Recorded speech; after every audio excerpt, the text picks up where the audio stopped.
Terus adu-adu dua kelompok ini. Wahai orang-orang Ansor, ayo kita kompak, kita bela hak kita. Yang Muhajirin gimana? Wahai orang-orang Muhajirin, jangan mau kita ditindas oleh orang-orang Ansor. Nah, terus berita ini disampaikan pada Rasulullah. Rasulullah itu sebenarnya dari sisi statusnya beliau termasuk orang yang Muhajirin, orang yang hijrah dari Mekah ke Madinah. Tapi Rasulullah tidak terburu-buru karena ini kelompok dulu. Terus saya bela begitu Rasulullah terus apa itu diklarifikasi. Coba sini perwakilan orang Muhajirin, perwakilan orang Ansor juga sini. Terus ditanya satu-satu, ini sebabnya apa? Sampai konflik kalian tetapi gegeran ini akarnya apa? Terus masing-masing menjelaskan dirunut sampai awal kuala ternyata salah paham saja. Terus diselesaikan oleh Rasulullah. Ini yang disebut tabayun. Jadi Rasulullah itu sudah mengajarkan sejak lama, ayo kita tidak mudah ditipu oleh berita-berita palsu, informasi-informasi yang tidak jelas. Nah, kalau kita tidak bisa ngeceknya gimana?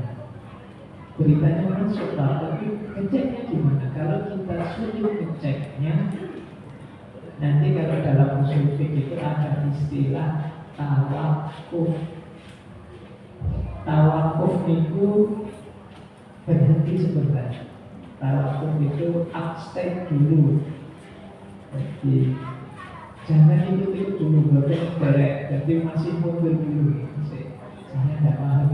Saya tabayun juga masih belum bisa. Nanti dulu ya, saya tidak berani komen, saya tidak berani memutuskan. Nah, ini namanya tawakuf. Tawakuf itu abstain kalau bahasa kampus-kampus itu abstain itu diam dulu, nanti dulu. Kenapa? Saya belum tahu, saya belum ngerti. Ada dalam Islam itu ulama besar yang sering sekali tawakuf. Namanya Imam Malik. Imam Malik itu salah satu dari imam besar yang empat. Beliau ini digelari ulama la adri. La adri itu saya tidak tahu maknanya letternya. Nah, Imam Malik itu sering sekali kalau ditanya, wahai Syekh, saya ada masalah ini, jawabannya apa sih? Terus Imam Malik bilang, ana la adri, saya tidak tahu. Bahkan wonten cerita satu ketika di satu forum seperti atas itu ada 24 pertanyaan oleh Imam Malik cuma dijawab 4. Yang 20 beliau menjawabnya ana la adri. Padahal beliau ulama besar. Tapi tidak gengsi, beliau bilang saya tidak tahu. Kalau hari ini kan kadang-kadang kalau sudah tampil di depan, apalagi masuk TV itu ditakoni apa waktu dijawab. Kalau tidak jawab mungkin bisa tidak diundang lagi sama TV. Tapi kalau Imam Malik belajar, kalau tidak tahu dia bilang tidak tahu.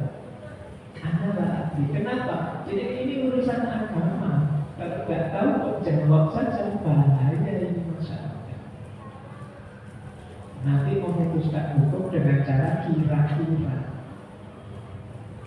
Nanti ditanya sama anak Ustaz seperti ini gimana? Kita ibu sama kira-kira. Padahal ini urusan agama. Maka kalau memang tidak ngerti tawakuf, termasuk kalau ada berita yang tidak jelas, kita belum tahu pastinya dan tidak bisa tabayun. Berikut kita bayunnya nanti kemana, tanya ke siapa ya sudah. Kalau tidak bisa tahu hakikatnya benarnya tak terus, mari kita tawakuf saja. Mohon maaf saya tidak berani komentar. Saya tidak tahu duduk permasalahannya bagaimana. Ini namanya tawakuf.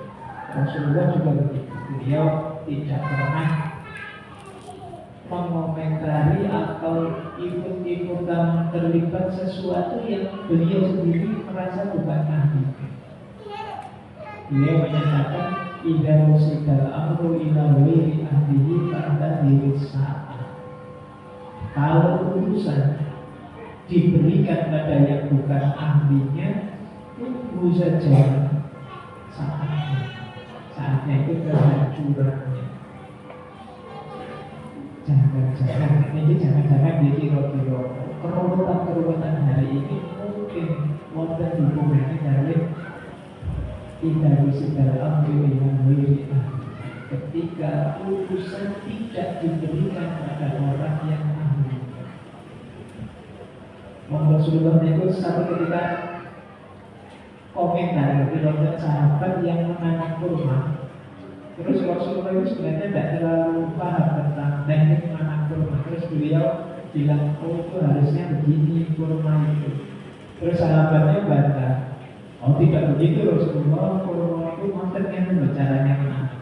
Oh, terus beliau bilang, antum a'lamu bi umuri dunyaku. Engkau lebih tahu tentang urusan dunia. Terus Rasulullah juga tahu atasnya, ngerti kalau beliau tidak paham, ya serahkan pada ahli. Nah, ini mungkin teladan yang baik, karena hari ini pulau ningali banyak orang pinter dagang. Modalnya cuma kopi masker, modalnya ngopi dari sana dipindah ke sini, terus modal dia merasa dirinya itu pinter bahwa dia cuma kopi. Mari hati-hati, banyak yang diamanati padahal dia bukan ahlinya, banyak yang tidak sadar diri padahal dia bukan ahli. Dan ini nabrak prinsip yang diteladankan oleh Rasulullah. Terus yang pertama tadi sidik, yang kedua tabayun, yang ketiga tentu saja adil. Rasulullah itu adil. Yang salah disalahkan, yang benar yang dibenarkan. Bahkan Rasulullah terkenal sekali, beliau menyatakan, kalau anakku Fatimah mencuri, aku sendiri yang memotong tangannya. Ini beliau adil. Tidak mentang-mentang keluarganya terus diselamatkan terus, tidak mentang-mentang kelompoknya, kerabatnya diselamatkan terus. Di antara keruwetan hari ini mungkin ada peristiwa-peristiwa yang ini menunjukkan ketidakadilan. Nah, saatnya mari kita meneladani beliau Rasulullah. Rasulullah itu sangat penyayang, pemaaf sekali. Kalau begitu beliau tidak akan mau makan hanya orang lain atau membenarkan yang salah, apalagi menyalahkan yang benar. Ini urusannya beda. Terus jangan alasan kan penyayang, kan pemaaf, terus orang salah-salah sudah dimaafkan, tidak seperti itu. Jadi apalagi menyangkut haknya orang lain. Jadi Rasulullah itu yang mementingkan adil. Bahkan anaknya sendiri kalau salah dipotong tangannya oleh Rasulullah. Ini prinsip ketiga. Jadi selain sidik, tabayun, terus adil. Penting kita teladani saking Rasulullah. Kita lanjutkan. Yang keempat, akhlak saking Rasulullah yang insya Allah penting untuk kita terapkan hari ini. Ini menikah lapang dada. Tapi Rasulullah itu pernah. Rasulullah itu kalau menyangkut dirinya sendiri, beliau sangat pemaaf. Itu Rasulullah. Terus ada banyak cerita, misalnya waktu Fathu Mekah itu ketika umat Islam menang, Bapak Ibu, umat Islam itu masuk Mekah itu menegakkan kepala sudah. Sebelumnya kan umat Islam disiau-siau. Saat ini menang, masuk Mekah. di antara sahabat-sahabat wonten ingkang teriak-teriak hadza yaumul malhamah. Nah itu kalau bahasa Indonesianya di hadza yaumul malhamah itu hari ini saatnya pembalasan. Kan biasanya kalau sudah kumpul orang banyak teriak-teriak itu loss sudah, kelakuannya susah dikendalikan. Nah para sahabat itu teriak hadza yaumul malhamah, saatnya ini kita balas dendam. Kita sudah lama diinjak-injak, kita sudah lama ditindas oleh mereka. Sekarang kita menang, saatnya kita balas. Terus apa yang dilakukan Rasulullah ketika beliau mendengar teriakan-teriakan dari belakang para sahabat begitu, terus Rasulullah balik arah menanggung. Wahai para sahabat, hari ini bukan yaumul malhamah, tapi al-yauma yaumul marhamah. Hari ini adalah hari kasih sayang. Jadi mari kita kedepankan kasih sayang, bukan dendam. Jadi, alhamdulillah kita sekarang menang, maka saatnya kita revisi, kita reformasi, kita perbaiki semua yang kemarin salah. Tapi tidak harus dengan balas dendam. Ini teladan dari Yesus. Tidak tahu. Mungkin seperti hari ini ya kita lihat banyak sekali euforia, demo dan lain sebagainya. Semoga dalam rangka meluruskan, membenarkan yang salah, yang keliru, tidak dalam rangka balas dendam. Bukan malhamah, tapi marhamah. Mungkin ada teman-teman yang kemarin-kemarin ikut demo, tidak apa sih, tapi awal itu yang perbaikan. Biar yang keliru-keliru, yang salah diperbaiki, tidak untuk balas dendam. Dan ini dicontohkan langsung oleh Rasulullah waktu Fathu Makkah. Makanya boleh nih, kalau Bapak itu kepingin ada Pak di Islam tidak ada yang hari kasih sayang. Kok ada jadi yang sana? Boleh ini kita bikin hari kasih sayang, dasarnya Fathu Makkah ini. Hari Fathu Makkah itu tanggal berapa nanti kita jadikan inilah hari kasih sayang kita. Yang kasih sayangnya tidak sekedar sama pacarnya atau pasangannya, kasih sayang pada semua orang. Kasih sayang yang luas. Hadza yaumul marhamah. Ini teladan dari Rasul. Ada cerita yang menarik sekali, bagaimana Rasulullah itu tidak pernah mendendam. Meskipun beliau selalu ingin yang terbaik, selalu ingin meluruskan kebenaran. Terus waktu cerita terkenal sekali. Jadi satu ketika Rasulullah menikah ada di fase paling sedih kehidupan beliau. Jadi Rasulullah itu satu ketika ditinggal oleh istri tercinta, Sayyidah Khadijah meninggal. Tidak lama kemudian paman dan tercinta Abu Thalib meninggal. Ini penyokong dakwah yang luar biasa dua orang ini. Tapi meninggal di waktu yang dekat. Itu Rasulullah sangat sedih. Setelah itu Rasulullah berdakwah ke satu desa namanya Taif. Nah, waktu berdakwah di desa Taif itu Rasulullah ditolak, tidak diterima. Kalau tidak diterima terus disuruh pulang. Ini Rasulullah tidak diterima, dimaki-maki, dipukuli, dikejar-kejar, dilempari batu sampai berdarah-darah. Ceritanya masyhur sekali. Beliau sampai lari-lari dikejar, terus beliau sembunyi di salah satu kebun kurma yang milik orang Yahudi. Nah, terus di situ Rasulullah bermunajat, karena saat itu ada malaikat yang datang. Wahai Rasulullah, kalau engkau izinkan, saat ini juga aku balik bumi Taif itu, biar semua penghuninya tewas meninggal. Di Rasulullah biasa ditawari kalau kita ditawari itu mesti langsung gitu ya, mesti gitu kita langsung. Kok di Rasulullah yang ditawari malaikat seperti itu? Jawabannya Rasulullah apa?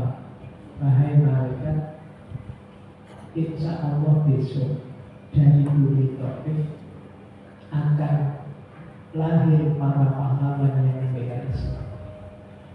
Jadi beliau tetap ingin mendoakan agar dari Taif yang tadi melempari batu beliau melukai beliau, di situ akan banyak umat Islam dan banyak pahlawan lahir dari sana. Bahkan beliau memintakan ampun khusus bagi masyarakat Taif. Doanya terkenal sekali, Allahumma di qaumi fa innahum la ya'lamun. Ya Allah, beri hidayah kaumku ini. Mereka ini sebenarnya tidak jahat, hanya tidak tahu saja. Nah, ini menunjukkan di Rasulullah beliau tidak padahal baru saja dilempari batu sampai berdarah-darah, dikejar-kejar, dibukuli, tapi Rasulullah tidak dengar sedikit pun. Baru saja loh, ini mau kita kadang-kadang bertahun-tahun yang makanya tidak hilang-hilang, jengkelnya diingat-ingat terus. Tapi Rasulullah sudah bisa mengatasi itu. Bahkan saking sakitnya saat itu beliau itu mungkin sangat kesakitan karena berdarah-darah. Di antara munajat beliau itu ada kalimat seperti ini. Kalimat ini masyhur sekali. Islam tatu alayya wabudud fala ubali. Itu artinya ya, Allah, asal engkau tidak murka padaku ya Allah, aku tidak peduli. Jadi Rasulullah itu sudah sangat sakit, sengsara, hatinya juga pedih, ditinggal istri, ditinggal paman. Tapi beliau siap menanggung kesedihan apapun. Inlam takut alayya wabudud ya Allah, asal kau tidak murka padaku ya Allah, kepahitan seperti apapun aku siap membantu. Inlam takut alayya wabudud fala ubali. Oke, Bapak Ibu bisa diingat-ingat di kalimatnya. Mungkin kita sedang mengalami susah ini, susah itu, masalah ini, masalah itu dalam hidup. Mari kita ingat-ingat, inlam takut alayya wabudud fala ubali. Asal engkau tidak murka padaku ya Allah, aku tidak peduli. Selama Allah kalau cuma sakit saja, kalau cuma tidak punya uang saja, tidak apa-apa. Asal kau tidak murka padaku ya.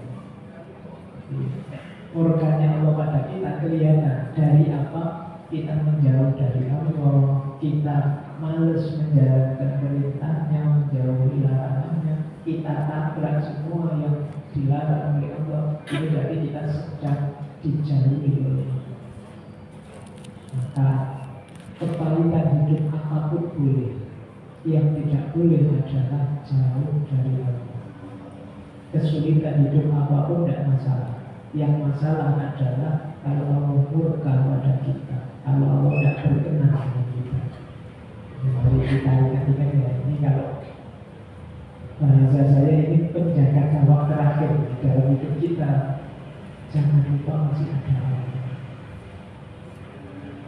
Baik, lalu bagian bagaimana dalam hidup ini kita longgar hati, mudah memaafkan, tidak terdendam, penuh kasih sayang.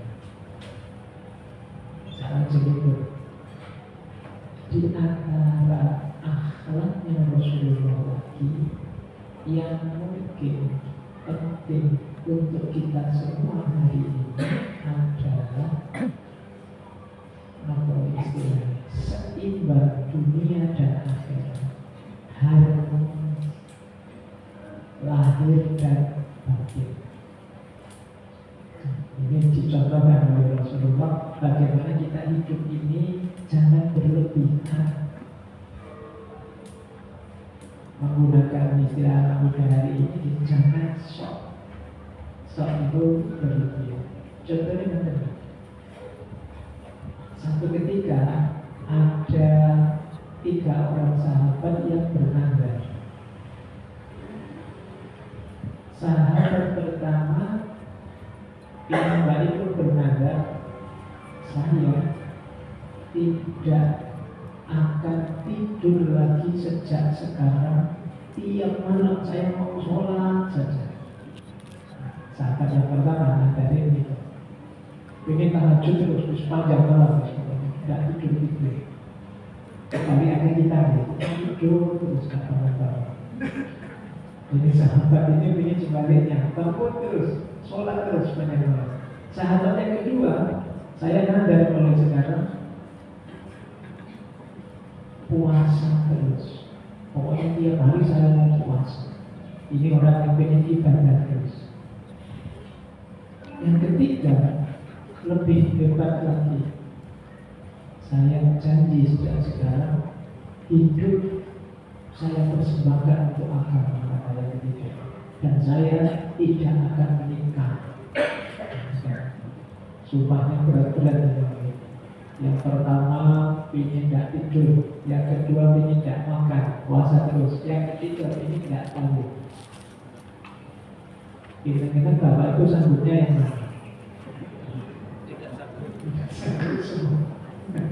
Oh, yang sudah kawin lagi. Menjadi mandarnya tidak kami. Tapi terus begitu sampai pada Rasulullah malah ditegur. Jangan begitu. Aku ini nabi menurut Rasulullah, tapi aku yang tidur meskipun terus bangun. Jadi yang sholat malam Rasulullah itu tak kenal, nggak absen sholat malam, tapi yang ada tidurnya. Jaga kesehatan juga, seimbang. Jadi tidak kok melekatkan. Ya mungkin kita hari ini sulit bangun karena tidurnya terlalu lama pegang HP, ya selesai terus akhirnya nggak bisa tidur. Apalagi yang mudah-mudah ini biasanya nongkrong di kafe, di mobil, tidak baru lagi. Tapi Rasulullah itu tidur dan nanti sholat malamnya juga. Dan Rasulullah, aku puasa, tapi aku juga bukan puasa. Dan aku terus-terusan puasa. Kalau memungkinkan ya puasa, kalau tidak memungkinkan ya. Rasulullah itu pernah sudah niat puasa, tapi terus ada yang ngasih makanan, ya terus beliau bukan puasa.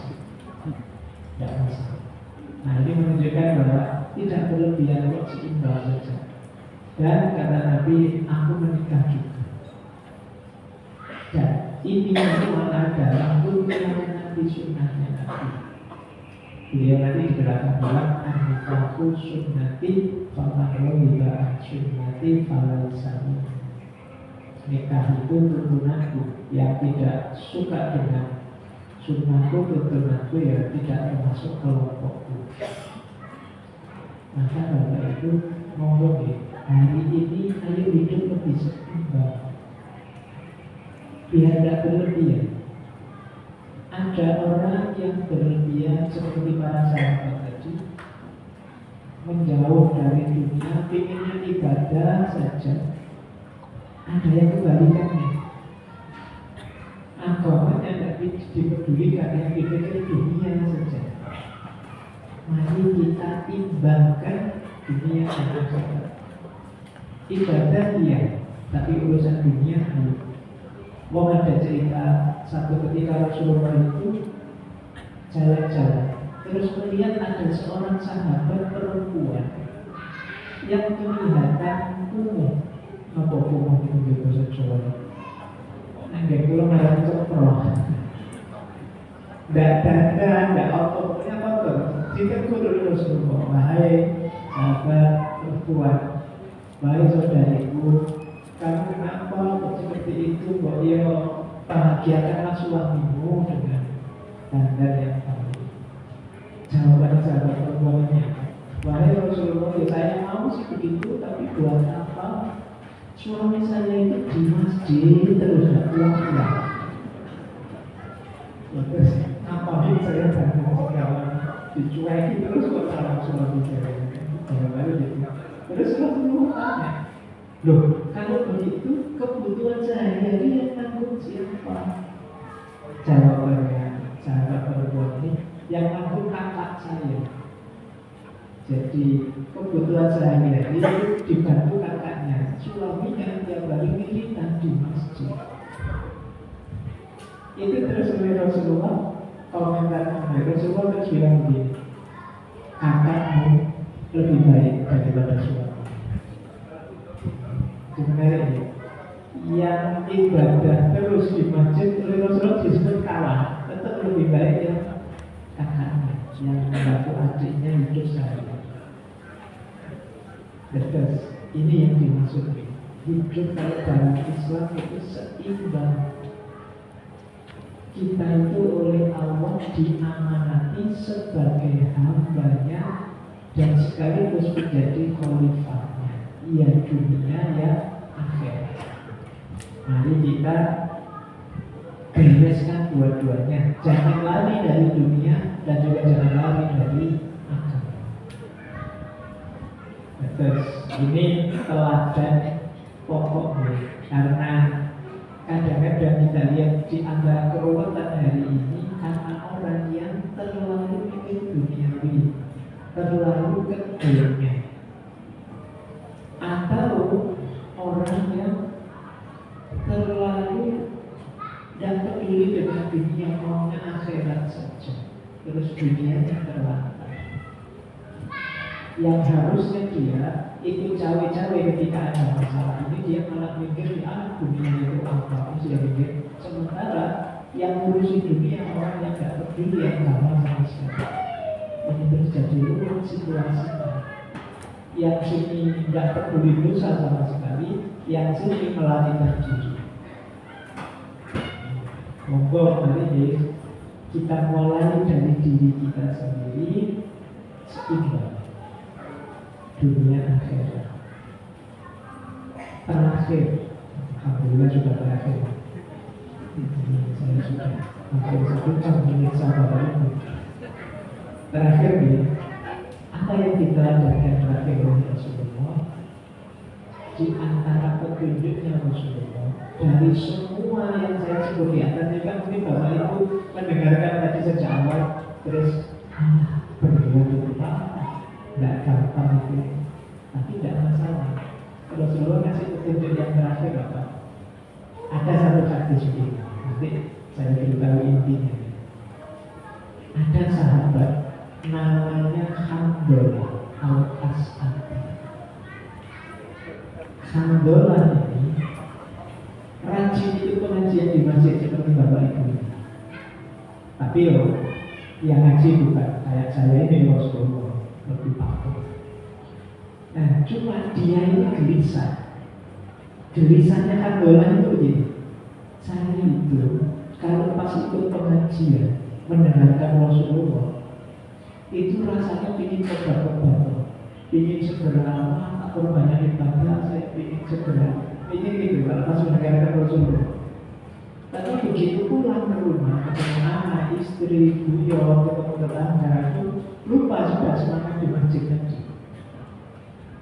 Ini Handolah tadi, dia gelisah. Saya mau begini ya. Kalau pas di masjid rasanya ingin obat-obat, tapi begitu pulang kok macam gitu. Dia ini gelisah. Terus dia merasa jangan-jangan saya ini munafik. Sudah berniat baik tapi kok terus tidak jadi dilakukan.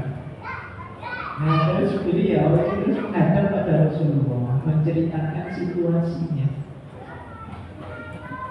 Ya Rasulullah, tolong saya itu kalau ada dengan ceramah, pulau itu disadar, ngertos, dan ini berubah.